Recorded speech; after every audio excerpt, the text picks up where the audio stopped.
What's going on, YouTube? Welcome back to another episode of our 2022 NBA Draft Player Breakdown. In today's episode, we're going to be talking about Jaden Ivey. He is probably a top 5 pick in this year's NBA Draft. And he was a sophomore this year for Purdue. He's a 6'4", 195-pound point guard / shooting guard. In his first season, his freshman year at Purdue, he averaged 11.1 points per game, 3.3 rebounds, and 1.9 assists. He decided to go back to college for one more year and continue to develop his game, and he had an excellent year this year.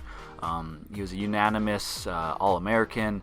He averaged 17.3 points per game, 4.9 rebounds per game, 3.1 assists. He did this while shooting 46% from the field and 35.8% from the three-point line on 5 attempts per game. He shot 75% from the free throw line on 5.8 attempts per game. And he also averaged 0.9 steals and 0.5 blocks. He did average 2.6 turnovers per game to his 3.1 assists, but we will get into that a little bit later. And right now, let's take a look at some of his strengths. So some of the strengths of Jaden Ivey's, well, the first thing I'd like to say is he's gotten a lot of comparison to a player of Ja Morant. So that should tell you right there a little bit about his game. So some strengths of Jaden Ivey's is that he's extremely explosive, extremely quick.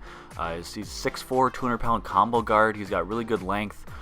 His wingspan, I guess, is to be rumored somewhere in the 6'7" to 6'9" range for his 6'4" body.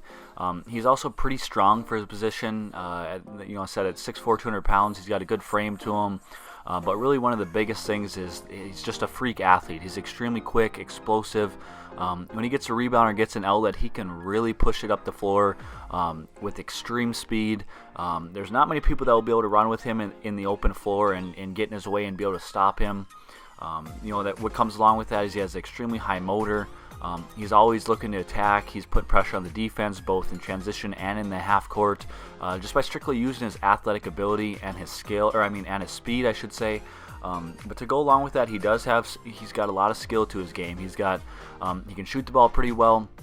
Like I said, he improved. So his freshman year, he shot at 26%. This year, he shot it at 36% from three. So he improved on his jump shot a lot. He's not a shooter by any means, but he's definitely got a respectable jump shot that you're going to have to guard at the NBA level and go over screens with him, which allows him to really, if they're in a drop coverage for say, he can really attack that and put a lot of pressure on the defense.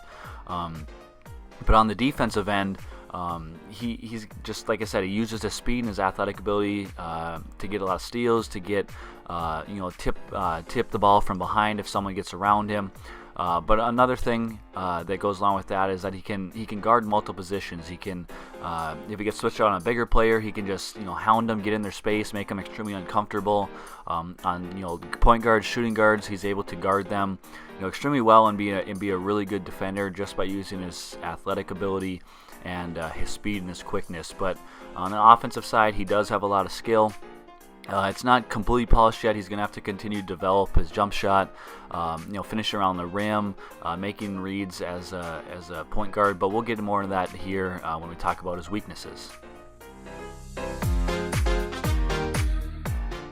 So for some weaknesses for Jaden Ivey, I think one of the biggest thing is for him to just continue to polish his game up overall.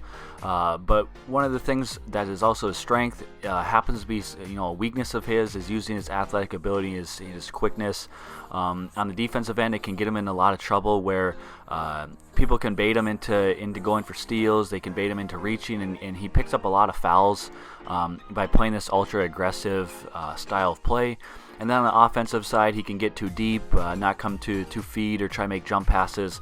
And it can get him in a lot of trouble with turnovers, not making the right passes that can lead to breaks for the other teams. So he does need to, figure out that good pace to his game. When to be extremely aggressive and be extremely quick and use that speed and athletic ability, to his advantage. But then he also needs to know when to kind of pull it back and read the floor more and just make the right read instead of just trying to go as fast as he can to the hoop and finish at the hoop. So that's one of the things he needs to continue to work on and improve at the NBA level. Along with that is he needs to improve on kind of what I just talked about, his pace, but coming off ball screens. If they chase him off the ball screens, I think he needs to work on developing more of a mid-range jump shot or a floater. I think that he'll get a lot of looks from the mid-range, shooting a floater at the NBA level, and I think that he needs to make the decision of instead of just trying to get all the way to the hoop and jumping over guys. I don't think that's going to work as much at the NBA level as it did in college. So I think he would benefit a ton by developing more of a floater game and a mid-range pull-up or a 1-2 dribble pull-up if they run him off the line or chase him off a screen. I think that would be of a huge advantage to him. Another thing that he could work on more is just more of his IQ and his playmaking ability, making the right reads, not being too quick, but just continue to just polish up, more of his game, and just make the right reads and not have too many turnovers. So now let's go ahead and just give a little conclusion. So in conclusion, Jaden Ivey will for sure be a lottery pick. Right now he's in the discussion to be probably a top 5 pick in this year's draft. I know a lot of mock drafts have him at kind of the 4 spot, 4-5, maybe 6 spot. So I think he's really looking at being a top 5 draft pick in this year's NBA draft. But he will for sure obviously be a lottery pick, top 10, and be up at the top of a lot of these mock drafts, and hopefully, have his name called in the top 5 at June 23rd when the NBA draft is. But I think Jaden Ivey will be a very good player at the NBA level. He gets a lot of comparison to Ja Morant, and I think that a lot of that has to do with their play styles, pretty similar. They're both freak athletes. The thing is, Jaden Ivey is bigger. He's 6'4", 200 pounds. So he's bigger than Ja Morant. I think that will allow him to not necessarily be better than Ja Morant, but allow him to do different things that Ja Morant can't necessarily do, since he's just a little bit smaller than Jaden Ivey. But he needs to continue to work on his jump shot, develop his just kind of playmaking, making the right reads, and not getting too quick for himself for having silly turnovers. But overall, I think he's got a good game. He'll be an extremely good combo guard at the NBA level, and I think he'll have an extremely successful career at the NBA level. So I just want to hear from all you guys in the comment section down below. Your thoughts on Jaden Ivey. Is he a top 5 pick? Do you see him more of a 6, 7, 8, 9 type of player, type of pick in this year's draft? Leave it all in the comment section down below. Make sure to hit the like button on this video, hit the subscribe button, share with your friends, and we'll see you in the next one. Peace.